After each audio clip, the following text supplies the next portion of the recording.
Hi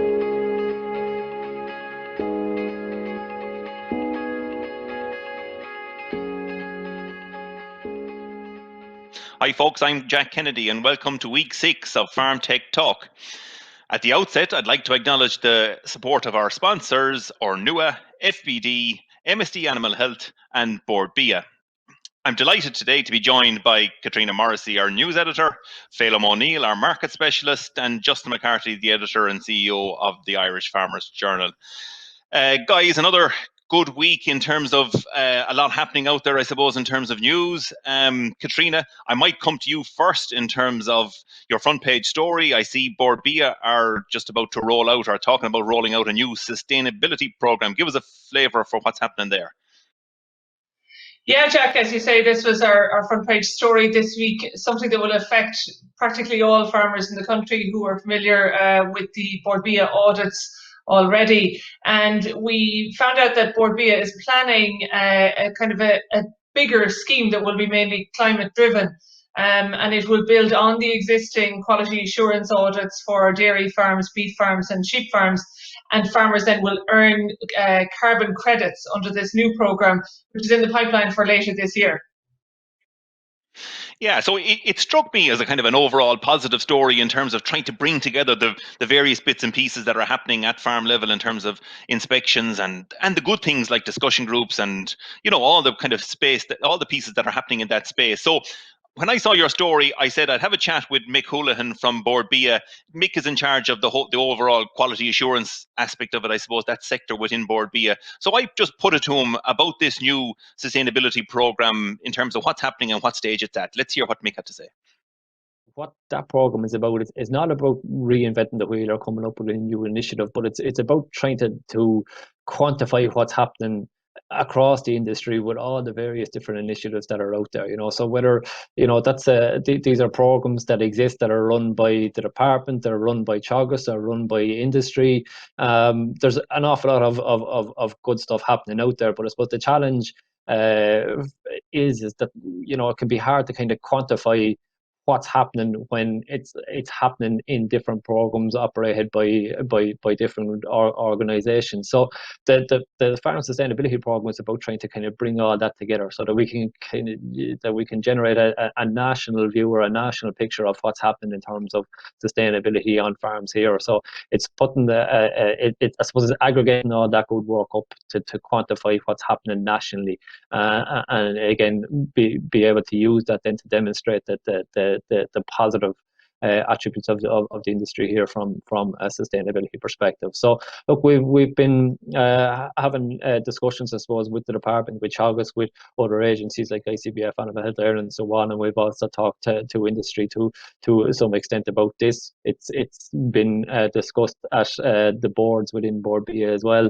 So look, I suppose we have a clear vision of where we want to go with it, and over the next while we'll be trying to engage more with the relevant stakeholders and ensure that we end up with a program that's fit for purpose and suits everyone. We do have I suppose a different sort of skill set or different sort of capacity to be able to try and bring all that together and manifest that, I suppose, in terms of the promotions and the campaigns that are required to try and you know get the interest of the customers and the consumers internationally. And you know, I suppose it's just really acting as a facilitator, I suppose, Jack, is what we're trying to do here, as you said, not duplicate efforts, not reinvent the wheel or anything, but just act as the facilitator that can draw together all that information and present to, you know, one unified positive national picture for the agri-food industry. Katrina, I intro that piece kind of saying it might be positive. What do you reckon farmers across the country might think of that front page story that you have this week? I think farmers in principle won't have any issue with the idea behind it. You know, the fact that they would get credit for the actions that they do on farms, whether that's to plant some trees or whether it's that they've, tried to cut their nitrogen emissions in some way, or they're doing very good breeding techniques which reduces their farm's carbon footprint. In principle, farmers won't have any issue with that and will probably welcome the evidence that this scheme will produce. The one question that I think that will be debated over the coming months between now and the programme being implemented is, will it have any impact on the price that they receive for their beef or the price that they get for their milk? And I think that's the discussion that's going to happen over the next couple of months. But in principle, farmers shouldn't have any issue, because this is allowing them to say, yes, we in Ireland are producing this very climate-friendly food, whether that's milk, beef, lamb. Yeah, you're dead right. I mean, it will be the debate over the coming weeks and months. In terms of the other Bord Bia story, I see you have in the pages there this week in terms of the quality assurance audits, I suppose. So they have been, I suppose, on hold or postponed. If you were due your quality assurance audit, you got a 2-month leeway in terms of that. But that 2-month leeway is coming to an end, and it looks like Bord Bia are going down the kind of remote assessment road in terms of farmers sending in information. Give us a flavour for what's happening there. Yeah, I suppose when the coronavirus lockdown was put in place, there was a question over whether things like auditing would have to continue. And Bord Bia at that time decided that they would automatically extend the assurance to the farmers who were due for a renewal. And now, I suppose, with the restrictions going on now until the 5th of May and possibly even further, we don't know at this stage, they've come up with a solution which allows a farmer to prove from his own kitchen that he is doing whatever is required for his assurance. So instead of the Bord Bia inspector coming in and sitting at the kitchen table with the farmer, this will allow the farmer to give the inspector the documentation that they need to give the quality assurance to the buyer. And I think it's probably a sensible option, because again, it's taken away that person-to-person contact and reducing the risk of coronavirus infection spreading, but at the same time making sure that farmers remain quality assured, remain with that certification for their beef or milk. So it's a good solution. It's a technical solution. It's something that we're doing across the business these days, whether it's hardcore farming or like ourselves in the journal, taking a different technological solution to a problem. Yeah, you're dead right. And again, with that in mind, I suppose I put that question to Mick Houlihan in terms of the audits, because I mean, up to now, like while there was people going out onto farms, there was 2,500 farmers being alerted each week to an audit that was going to happen. So with this new scheme in terms of a remote assessment, they hope to get to a kind of 1,000 farmers a week. So I put it to him just in terms of the development of it and what stage it was at, and was it ready to roll out to farms? Yeah, so I suppose what we have been working on is this remote auditing system, Jack, and it's trying to kind of cover off what we can in the standard as best we can without actually visiting the farm. What's involved there, I suppose there's been a lot of work has been going on in the background the last couple of weeks, and our IT people have been kept exceptionally busy on this, because this is this remote assessment system that we've been developing has to be rolled out for all schemes. So we're not just talking about the beef and dairy schemes here, which are massive schemes in their own right, with over 50,000 members in the beef and lamb and 16,000 in the dairy, but also this has to be rolled out for pig, poultry, egg schemes, for the horticulture scheme, for the processor schemes as well. So as you can imagine, there's quite a bit of development work going on in the background around to that. But ultimately, essentially, what it will involve from a farmer's perspective is there'll be probably, I suppose, 2 phone calls. There'll be an initial phone call between the auditor and the farmer. So as normal, audits will be assigned to auditors, and auditors will make contact with farmers and look to schedule the audit.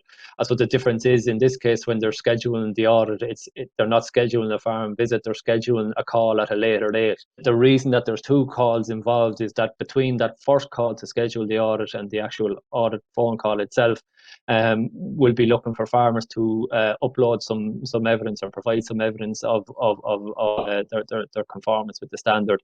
And I suppose this will be done. We're trying to keep it as straightforward as possible. So again, by use of photographs, and using a link that would be sent, a secure link that will be sent to the farmer by text message. Farmers will be able to upload photographs as required, and we'll have a list, I suppose, of what will be required from the farmer side. So I suppose just to give a bit of an idea of what might be involved there. So we might look for photos of from around the farmyard. So photos of the animal housing on the dairy farms, obviously photos from the dairy and the milking parlour. But then, again, looking at feed storage, looking at slurry tanks and lagoons, and, various other things around the yard. And then also, I suppose, from the record side of things, we'll be looking that farmers would provide photographs of the most recent records in relation to herd register, flock register, feed records, medicine records, and so on. In our discussions with INAB, we've had to take into consideration, I suppose, risk factors here as well, and we as with any scheme or any program, there's different standards that exist from one member to another. So I suppose there's two options that we're looking at. One is a recertification option. So I suppose farms that are deemed low risk, so farms that have had a good history in the scheme, have always performed well, have had no non-compliances, they'd be deemed low risk, and the option of recertifying those farms is the one that we'd be trying to pursue there. On the other hand, I suppose there are scheme members where, history wouldn't be great, where we would routinely come across non-compliances and at that, in some cases, repeat non-compliances, and I suppose those farms would be deemed a higher risk, and in those cases we'd be looking at doing the remote assessment, and following the successful completion of that, it would be a further cert extension from maybe 4 months or 6 months, and those farms then would all require a full renewal audit once we get back up and running again. Katrina, again, just a final question for you in terms of it's a busy time on farms. We see very tragic losses at farms already since the COVID-19 restrictions took place. I mean, it's difficult to try to marry the family life and the actual business of a farm. Farmers need to be aware that there's higher risk with more people around. Isn't that fair to say? Very fair to say, and unfortunately we had to report the death of a teenager on a farm in County Clare yesterday. And you're right, Jack, I think this is a risky time of year anyway. We have lots of cows with calves, we have lots of machinery, silage will be kicking off very soon, so that increases the risk. But added to that this year, you have many more people at home. So you have children at home from school, and you have maybe college students who would typically maybe gone to America on a J1 or working off the farm, and they're all now at home as well. So it's everybody, I suppose, their sense of risk and their assessment of risk on the farm needs to be heightened. And to that end, actually, we're getting some good suggestions in from readers who have children at home about what they do to reduce the risk of kids on the farm in particular. Things like, that children shouldn't be on the farm at all without any high-vis vests, so that they are easy to see, and that they know that they should never go out onto the farm unless there is someone accompanying them. Those types of tips that are practical for families where there are children at home. Yeah, you're dead right. And again, looking for more of those practical tips, I had a chat with Ciarán Roche from FBD. He's their risk manager, just again about some of the issues that farmers should be aware of at this very busy time. Yeah, I suppose farm maintenance and farm buildings, potentially have a lot of risk involved with the activity. This week we were meant to have the National Farm Safety Conference, and one of the issues we were going to highlight at the conference was the farm building and work at height. And any work like this, takes serious consideration in relation to the risk, and special care needs to be taken in relation to work at height. Farm building is very dangerous. We know in the last 10 years there have been 15 fatalities on farms that related to either construction or maintenance work, and two-thirds of those related to the work at height. FBD have worked very closely with the Health and Safety Authority and Teagasc, and we've produced guidance in relation to building safety and they're available online or from offices when they're open again. But online, they're available at the moment. But extra care, we know there's a lot of work that's been done. It is really important that you maintain your buildings in good condition. Whether it be roofs, whether it be facilities for handling stock, because you can't do your job safely unless they're in good condition. But it's important that the care is taken. I mean, the other piece that's happening again at the moment is there is some essential construction work still going on, and a lot of that maybe is centered around silage pits, etc. at the moment. I mean, again, in terms of construction, has there been any changes in the last couple of months in terms of how a construction job on a farm is supervised? Yeah, there hasn't been huge change, but what there have been a number of prosecutions from the Health and Safety Authority. And one of the areas that they're focusing on is the appointment of project supervisors, design process and construction stage. So if you're carrying out any work on your farm where it's going to take over 30 working days, 500 person hours, or a particular risk, so maybe working on a fragile roof, or more than one contractor, there's a legal obligation to appoint that project supervisor construction stage.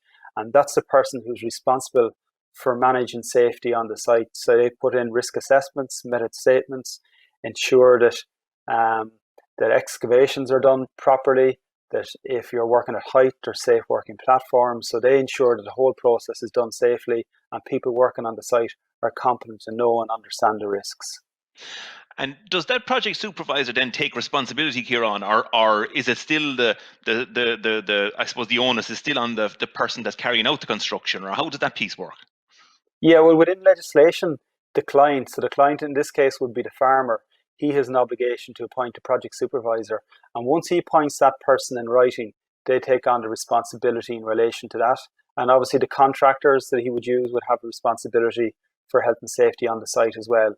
I suppose insurance is an important element here as well. I suppose from an FBD perspective, and it's unique to FBD, anyone who has a farm multi-peril policy with FBD and has employer's liability and public liability insurance, can be covered for farm building and construction on the farm. It is important that we're aware of extra wage roll because there might be an adjustment in relation to that, but contact your local office. But we wanted to make sure that our farmers are covered properly. Some of the largest claims we have with FBD and farm policies relate to construction work, maintenance work and falls from heights. So it is an extremely high risk area. Okay, you mentioned it there. I mean, I just this final question is, I suppose, on heights, working from heights. We're getting close to the silage season. There'll be heavy machinery up at a certain height. That whole piece from working from heights, it always is a critical area that farmers need to be aware of. Yeah, I suppose I split this into two areas. Work at height, there is a hierarchy of controls. So if you can avoid work at height, you avoid it. If it needs to be done, you put appropriate preventative measures in place. So use the likes of scaffolding, mobile elevated work platforms so you can work safely. And if you can't use tools like that, reduce the risk. So maybe use safety harnesses as appropriate. So it's about knowing the risk and understanding it. Make sure people are skilled, they use the appropriate equipment. But it's also the piece that we looked at silage. So last year we had some silage pits, that were as high as 30 foot plus. That's extreme height. So it is really important that the silage pit, is large enough to take the silage, and that you're not going too high, because there's a risk of it collapsing. Now the side of the silage pit should be at 45-degree angles, and the operator up on the silage pit needs to take great care. But it is important that they're built safely because we don't want to put any operator at undue risk during the silage time. Right, Katrina, thanks for the update on the safety piece and the Bord Bia stories. Hold tough for a minute, I might come back to you. Phelim, if I come to you in terms of the other front page story I see on the Journal this week was the EU package, the EU payments that have landed or are going to land. Can you maybe just give us a snapshot of, I suppose, what's in the pipeline? Okay, Jack, the EU have cleared an €80 million fund for private storage aid for dairy and some beef products for steak meat, shin and shank, and lamb cuts.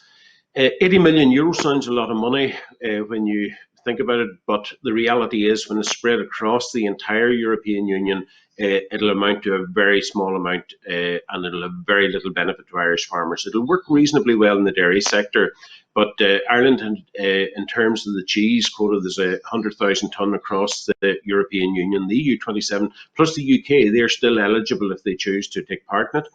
And the 100,000 tonne of that, just 2,180 tonnes are coming to Ireland. So Ireland will get a very small slice of it. And as well as all that, it comes into the processing sector. Now, that'll work well in dairy because the dairy products lend themselves to being taken off the market and stored for a period of time. They have long shelf life. It doesn't work anywhere near as well for beef because as soon as you freeze a steak cut, you devalue it by up to 50%. So it'll have negligible impact on the beef market. It will have some benefit to the dairy sector, but in terms of the amount of it that Ireland get, it'll be quite small. Justin, while I'm talking to Phelim there, I mean, again, you touch off it in your leader on page 2 that in terms of the EU package. What's your thoughts on it? Look, it's been totally rejected by farming organisations, not in terms of the measures included, but as Phelim says, Jack, the 80 million euro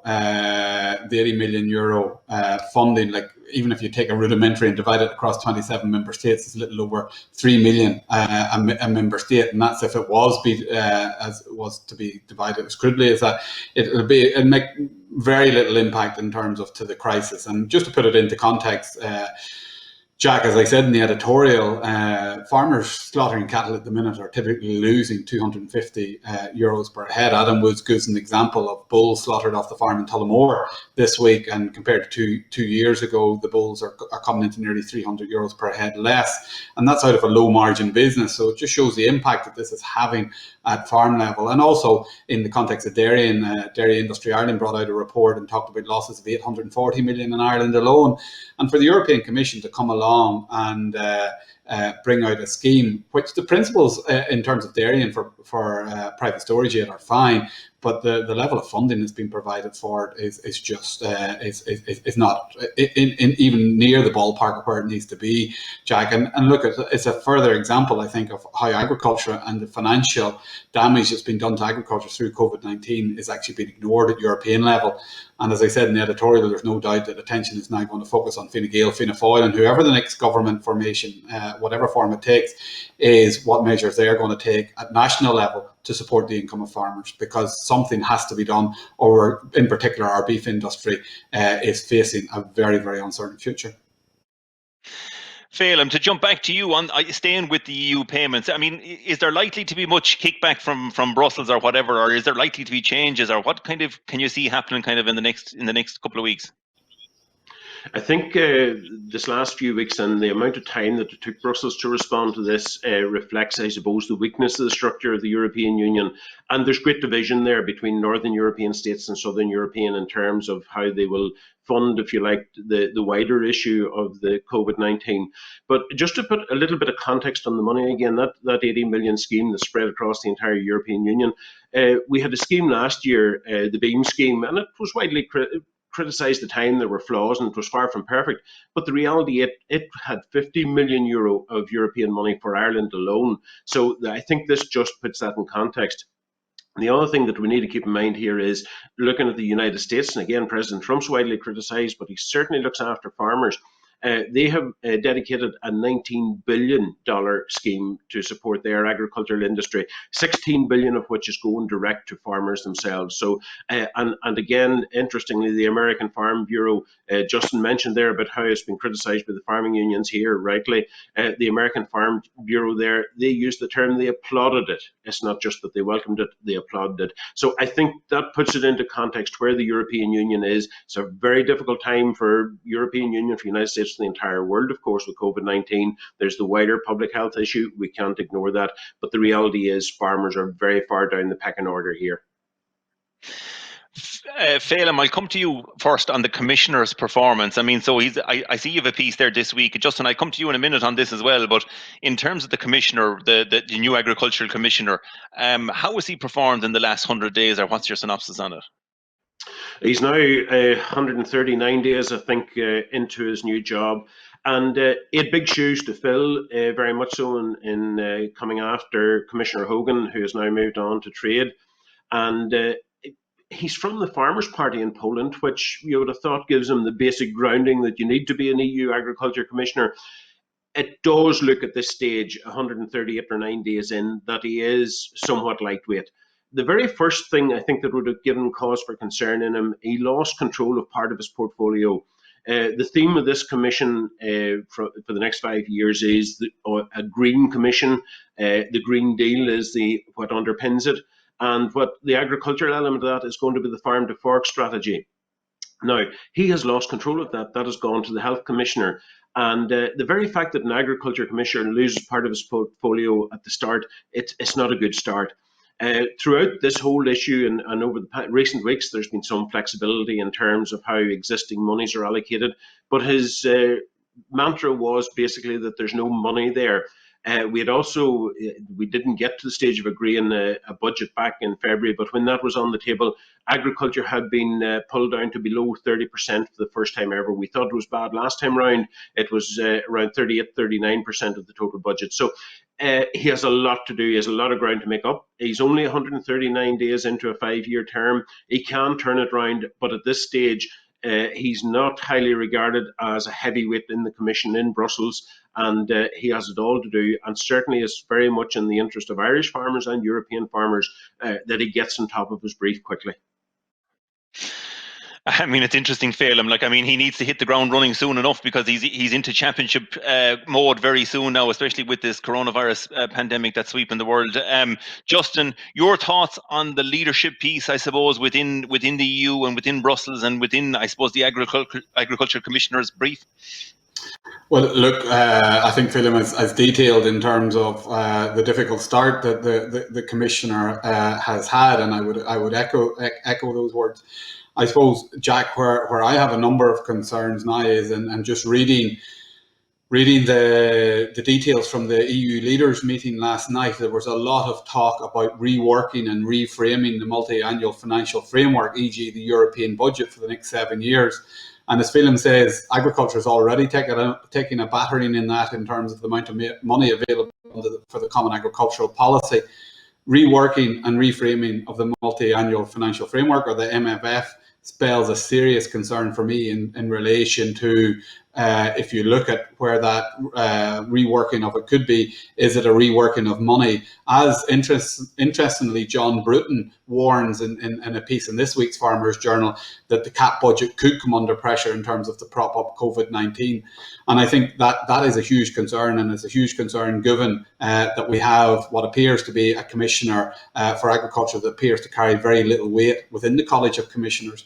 And there's another issue there, Jack, as well, and we've talked about it on Tech Talks before, the ability of member states now to support their farmers up to 100,000 per year. John Bruton, I think, raises a very, very important point in his article where he talks about the damage that is doing to a single market. The northern member states, as Phelim talked about, particularly in Germany, where they're promising up to 450 billion euros as direct support to their own country. Like, some countries will be able to give their farmers 70, 80, 100,000 euros direct support. Other countries won't be in a financial position to do it.